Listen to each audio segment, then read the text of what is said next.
ఈరోజే సంకష్టహర చతుర్థి. ఆ విఘ్నేశ్వరునికి అత్యంత ఇష్టమైన ఈ రోజున స్వామివారి గురించి కొన్ని కథలను తెలుసుకుని స్వామివారి అనుగ్రహాన్ని పొందుదాం. సత్యలోకంలో కమలాసనం మీద కూర్చుని పగలంతా సృష్టి చేసి అలసిన బ్రహ్మదేవునకు కల్పాంతం సమీపించడంతో నిద్రమత్తు ఆవరించింది. ఆ నిద్రమత్తులో ఆయన ఆవలించినప్పుడల్లా పర్వత శిఖరాగ్నులు చిట్లి అగ్నులను వెదజల్లాయి. నిద్రపట్టే సమయాన కళ్ళు చెమ్మగిల్లగా ఆకాశంలో గుంపులుగా కూడిన ప్రళయమేఘాల మెరుపులతో భయంకరంగా గర్జిస్తూ ఏనుగు తొండాల వంటి దారులతో వర్షించి లోకాన్ని జలమయం చేశాయి. ఆయన కనురెప్పలు బరువుగా వాలటం ప్రారంభించేసరికి అన్ని దిక్కుల గాఢంధకారం అలుముకుంది. ఈ ప్రళయ పరిస్థితుల్లో బ్రహ్మదేవుడు నిద్రించాడు. ఆయనకు ప్రళయమనేది రాత్రికాలం. తిరిగి నూతన కల్పారంభం కానున్న సమయం ఆసన్నమైంది. సరికొత్త జగత్తు మీద వెలుగు ప్రసరించబోతున్న తరుణంలో సరస్వతీదేవి వీణ సవరించి భూపాలరాగ స్వరాలను మెల్లగా పలికిస్తుండగా బ్రహ్మకు మెలకువ వచ్చింది. ఆయన పద్మాసనం వేసి కూర్చుని 4 ముఖాలతో 4 దిక్కుల కలియ చూశాడు. కింద ఉన్న జగత్తంతా నీటిమయమై మహాపర్వతాల లాంటి కెరటాలతో కల్లోలంగా ఉంది.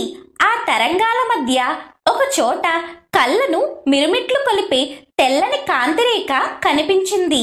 ఆ కాంతిలో తరంగాలపై తేలుతూ ఒక పెద్ద మర్రియాకు, దానిపై చందమామ లాంటి పసివాడు పడుకుని కుడికాలి బొటనవేలు చప్పరిస్తూ కనిపించాడు. బ్రహ్మ చేతులు జోడించి కన్నులు మూసి ధ్యానించి తెరిచినంతలో ఒక వింత దృశ్యం కనిపించింది.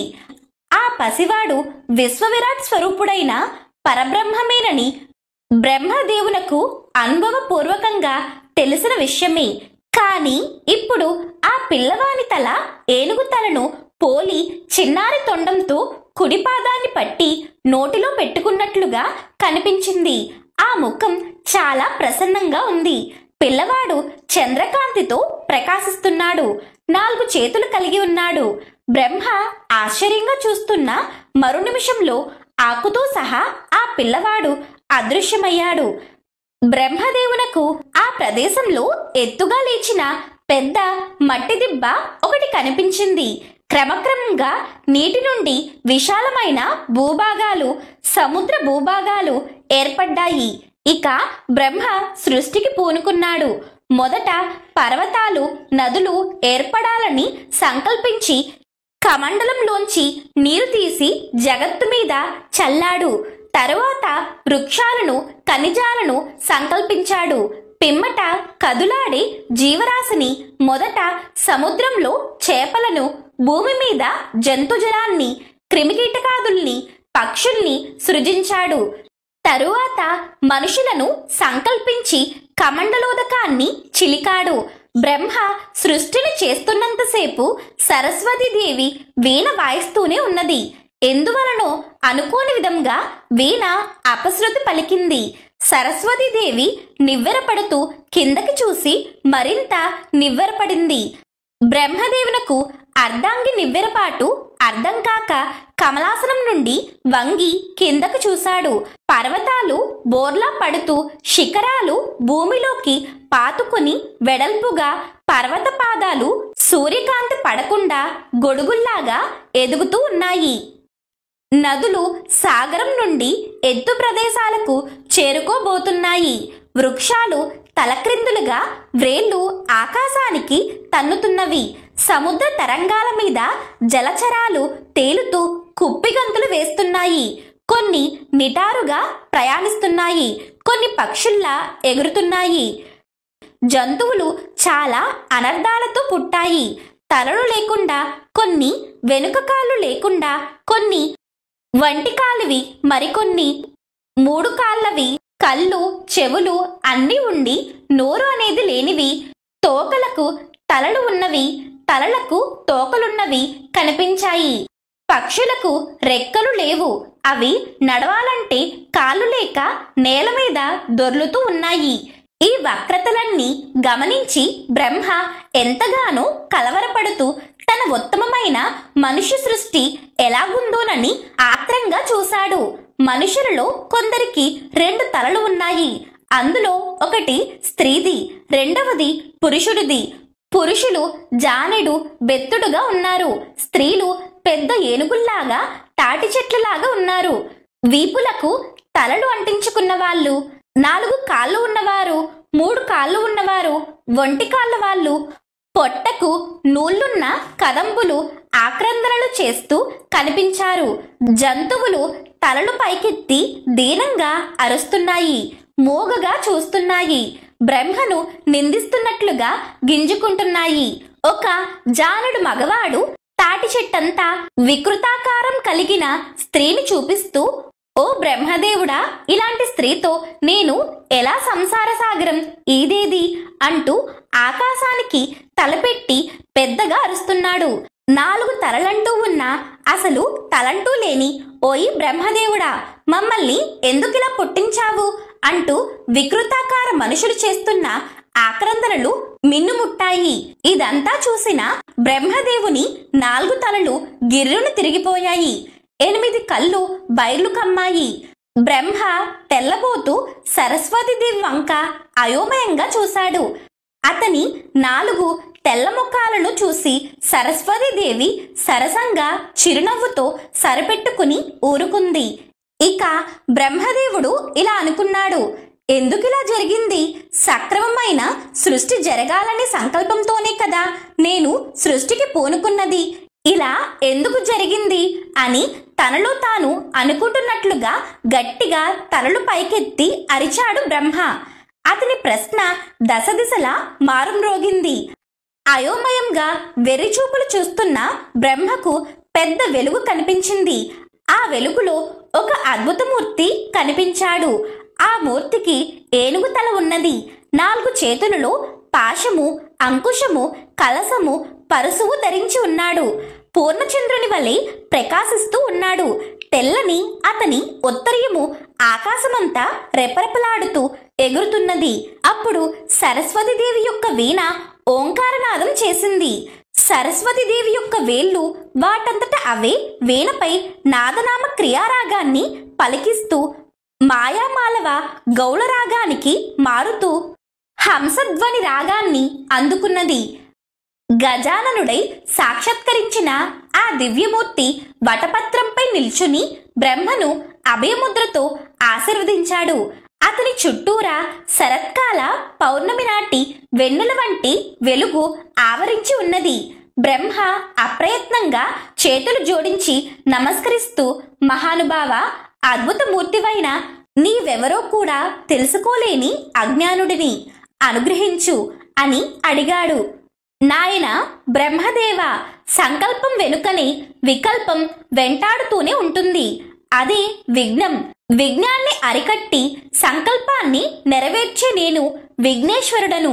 విఘ్నాలకు నాయకత్వం వహించే వికల్పాన్ని నా గొడ్డలితో ఛేదించి ప్రతి కార్యాన్ని నిండు కలసంలాగా జయప్రదం చేసి విఘ్న వినాయకుణ్ణి.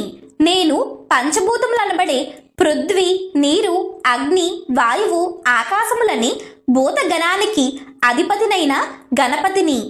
ఆహార ధాన్యాల్ని ఫలించే సన్యాల్ని నాశనం చేసే మదించిన ఏనుగుల వంటి విఘ్నాలను నా వాడిగల అంకుశంతో అదుపులో పెడుతూ వాటిని నా పాశమనే బలమైన త్రాటితో కట్టి ఉంచి నన్ను విఘ్నేశ్వరుడు అని పిలుస్తారు అని గంభీర స్వరంతో విఘ్నేశ్వరుడు పలికాడు.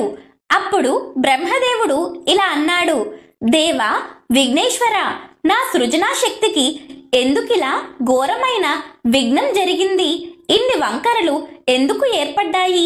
ఉత్తమంగా సృష్టి జరిగే మార్గం వివరంగా చెప్పు అన్నాడు. దానికి విఘ్నేశ్వరుడు ఇలా అన్నాడు, విఘ్నం గురించి నీకు తెలియాలనే ఇదంతా జరిగింది.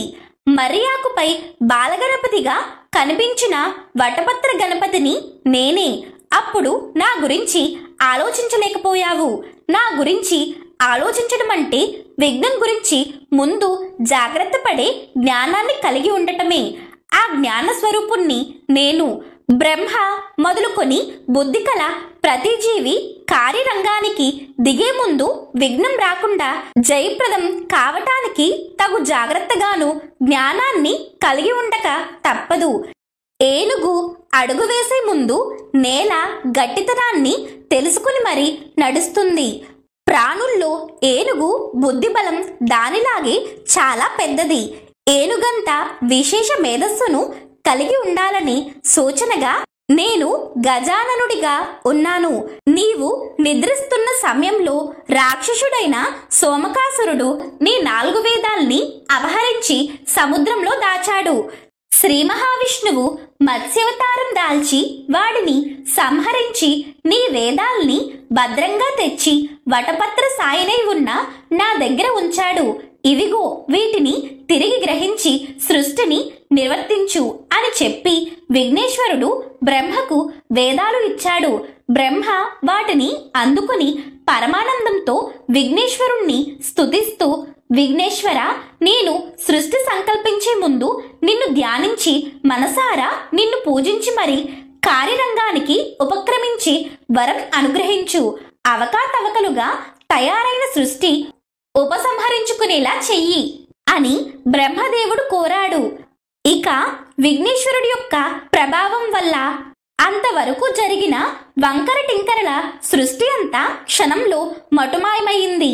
అప్పుడు విఘ్నేశ్వరుడు మళ్ళీ బ్రహ్మతో, ఓ బ్రహ్మదేవుడా, వక్రతను తుండతుండాలుగా ముక్కలు చేసే వాడిని కనుక నేను వక్రతుండుడను అనే పేరును సార్థకంగా నా తొండాన్ని వక్రంగా ఉంచుతుంటాను. వక్రతుండ గణపతి అయిన నన్ను ధ్యానించి తలపెట్టిన ఏ పని కూడా వంకరపోదు. నీవు కోరుకున్నట్లే నన్ను ధ్యానించి సృజించు. సృజించటం ఒక కళ. ఆ కళ ఎటువంటి వంకర టింకరలు పోకుండా జగత్తు నీవు మలచిన కళా నిలయంగా భావిస్తుంది. నీకు మళ్ళీ జగత్తులో అందరికీ అందుబాటుగా తొలి పూజలందుకుని విఘ్నేశ్వరుడిగా విఘ్నముల నుండి కాపాడుతూ సంకల్ప సిద్ధిని కలిగించే సిద్ధ వినాయకుడిగా సకల గణాలకు అధిపతిగా గణపతినై శివపార్వతులకు కొడుకుగా అవతరిస్తాను అని చెప్పి బ్రహ్మను దీవించి అంతర్ధానమయ్యాడు.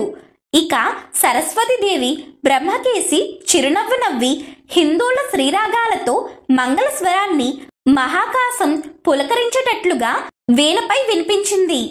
ఇక బ్రహ్మదేవుడు విఘ్నేశ్వరాయ నమః అంటూ సృష్టిని ప్రారంభించాడు. సృష్టి మరింత అందంగా నిర్విఘ్నంగా సాగింది.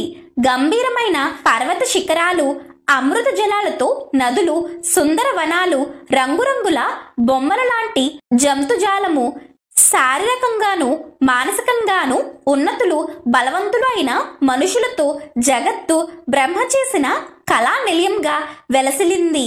వాగ్దేవి అయిన సరస్వతి తన వీణని సంగీతంలా ప్రాణకోటికి స్వరపరిచింది. జీవకోటి సలక్షణంగా పెరిగింది.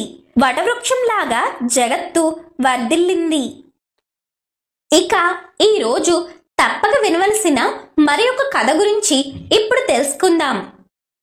ఒకానొక నాడు ఇంద్రుడు తన విమానంలో ఇంద్రలోకానికి వెళుతుండగా అనేక పాపములు చేసిన ఒకానొక వ్యక్తి ఆకాశంలో పయనించే ఆ విమానంపై దృష్టి సారించాడు.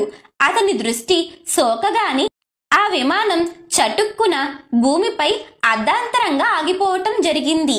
ఆ ఇంద్ర విమానం అద్భుతమైన వెలుగుకి ఆశ్చర్యచకితుడైన ఆ దేశపు రాజు సురసేనుడు గబగబా బయటకి వచ్చి ఆ అద్భుతానికి అచ్చెరువు చెందుతూ తిలకించసాగాడు. ఇంద్రుడిని చూసి ఎంతో సంతోషానికి లోనైన ఆ మహారాజు ఆనందంతో నమస్కరించాడు. అక్కడ విమానం ఎందుకు ఆపినారో కారణం అడిగాడు. అప్పుడు ఇంద్రుడు, ఓ రాజా, మీ రాజ్యంలో పాపాలు అధికంగా చేసిన వ్యక్తి ఎవరిదో దృష్టి సోకి విమానం మార్గమధ్యంలో అర్ధాంతరంగా ఆగింది అని చెప్పాడు. అప్పుడు ఆ రాజు, అయ్యా, మరి మళ్ళీ ఆగిపోయిన విమానం ఎలా బయలుదేరుతుంది అని అడిగాడు వినయంగా. అప్పుడు ఇంద్రుడు, ఇవాళ పంచమి, నిన్న చతుర్థి, నిన్నటి రోజున సాయంత్రం వరకు ఎవరైతే ఉపవాసం చేసి సంకష్టహర గణేశ వ్రతం చేశారో వారి పుణ్యఫలాన్ని నాకిస్తే నా విమానం తిరిగి బయలుదేరుతుంది అని చెప్పాడు. సైనికులంతా కలిసి రాజ్యమంతా అన్వేషిస్తూ ఒక్కరైనా నిన్నటి రోజున ఉపవాస వ్రతం చేసిన వారు కనబడకపోదురా అని తిరిగారు. కాని దురదృష్టవశాత్తు అలా ఎవరూ దొరకలేదు.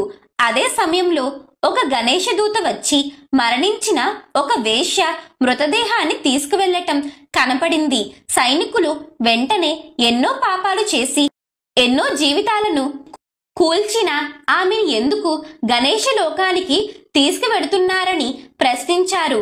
దానికి గణేశ దూత, ఈమె నిన్నంతా ఉపవాసం ఉంది, తెలియకుండానే ఏమీ తినలేదు. చంద్రోదయమైన తర్వాత గణపతికి నమస్కరించింది. ఆ విధంగా ఆమెకి తెలియకుండానే సంకష్టహర చతుర్థి వ్రతం చేసింది. ఈ రోజు మరణించింది. తెలిసి చేసినా తెలియక చేసినా ఈ వ్రతం ఎంతో ఉన్నత స్థితికి చేరుస్తుంది. ఎవరైనా తమ జీవిత కాలంలో ఒక్కసారైనా ఈ వ్రతం చేస్తే వారు మరణానంతరం గణేశ లోకానికి చేరుకోవటం తథ్యం అని చెప్పారు. అప్పుడు సైనికులు ఆ స్త్రీ పుణ్యఫలాన్ని తనకిమ్మని గణేశుని దూతని ఎంతగానో బ్రతిమలాడారు. అలా చేస్తే విమానం తిరిగి బయలుదేరుతుందని చెప్పారు. ఆమె పుణ్యఫలాన్ని వారికివ్వటానికి గణేశుని దూత అంగీకరించలేదు. ఈలోపు ఆమె దేహం నుంచి వీచిన గాలి ఆ విమానం ఆగిపోయిన చోట వీచి ఇంద్రుని విమానం వెంటనే బయలుదేరింది. తెలియకుండా చేసిన ఆ వ్రతం ఎంతటి ఫలితాన్నిస్తుందో చెప్పే వృత్తాంతమిది. కృతవీర్యుని కథ.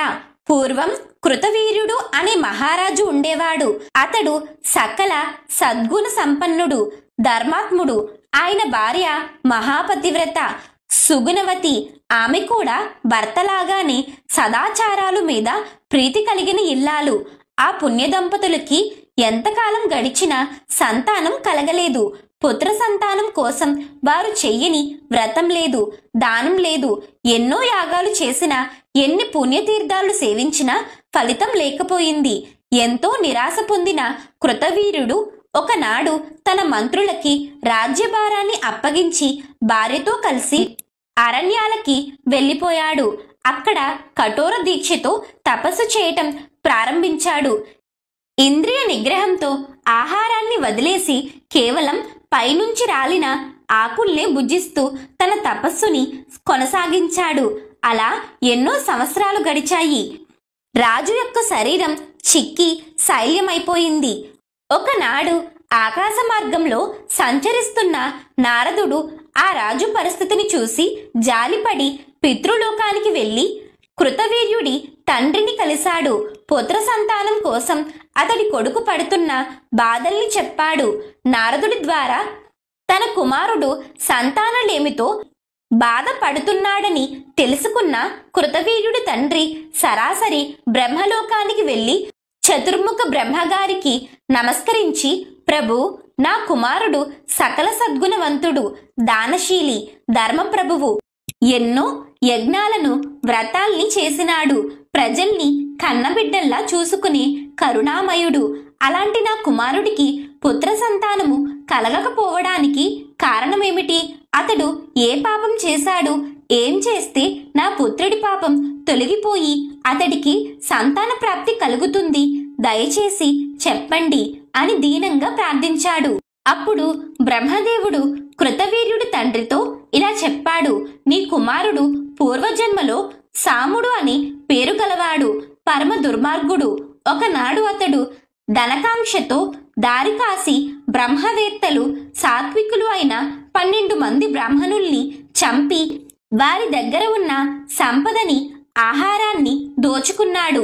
ఆ రోజంతా సమయం దొరకక ఏమీ తినలేదు. దోచిన ధనంతో సాయంత్రానికి ఇంటికి చేరుకున్నాడు. ఆ రోజు మాఘ బహుళ చతుర్థి. చంద్రుడు ఉదయించే సమయానికి ఇంటికొచ్చిన సాముడు తన కుమారుణ్ణి గణేశ అని పేరు పెట్టి పిలిచాడు. దోచుకొచ్చిన ప్రసాదాన్ని తన కొడుకుతో కలిసి తిన్నాడు. కొన్నాళ్లకి సాముడు మరణించాడు. పరమ పాపి అయినప్పటికీ మాఘబహుళ చవితి నాడు ఏమీ తినకపోవటం, సంధ్యా సమయంలో ఇంటికొచ్చి కొడుకుని గణేశ అని పలుమార్లు పిలవటం, కొడుకుతో కలిసి గణేశుడి ప్రసాదాన్ని తినటం వల్ల అతడికి అమితమైన పుణ్యఫలం లభించింది. కొంతకాలం గడిచాక భూలోకంలో కృతవీర్యుడనే పేరుతో నీ పుత్రుడిగా జన్మించాడు. ప్రస్తుతం అతడెన్ని పుణ్యకార్యాలు చేస్తున్నప్పటికీ గత జన్మలో మంచివారిని వధించిన పాపం వల్ల ఈ జన్మలో సంతాన భాగ్యానికి నోచుకోలేదు. అతడు చేసిన పాపం నశిస్తే సంతానం కలుగుతుంది అని చెప్పాడు. ఆ మాటలు విన్న కృతవీర్యుడి తండ్రి ఎంతో బాధపడుతూ, పితామహ, నా కుమారుడు చేసిన బ్రహ్మహత్య పాపం క్షమించరానిది. అయితే దాన్ని పోగొట్టుకునే మార్గం ఏదైనా ఉంటే సూచించండి. అది ఎంత కష్టమైనదైనా సరే అని ప్రాధేయపడ్డాడు. అప్పుడు బ్రహ్మదేవుడు, నీ కుమారుడు అత్యంత మహిమాన్వితమైనది, కోరిన కోరికలు తీర్చేది అయిన శ్రీ గణేశ సంకష్టహర చతుర్థి వ్రతాన్ని చేస్తే అతడు చేసిన పాపాలన్నీ నశిస్తాయి అని వ్రత విధానం చెప్పాడు. అప్పుడు కృతవీరుని తండ్రి నారదుని ద్వారా ఈ విషయాన్ని తన కుమారుడికి చేరవేస్తే ఆ వ్రతాన్ని చేసి కృతవీరుడు సంతానవంతుడయ్యాడు.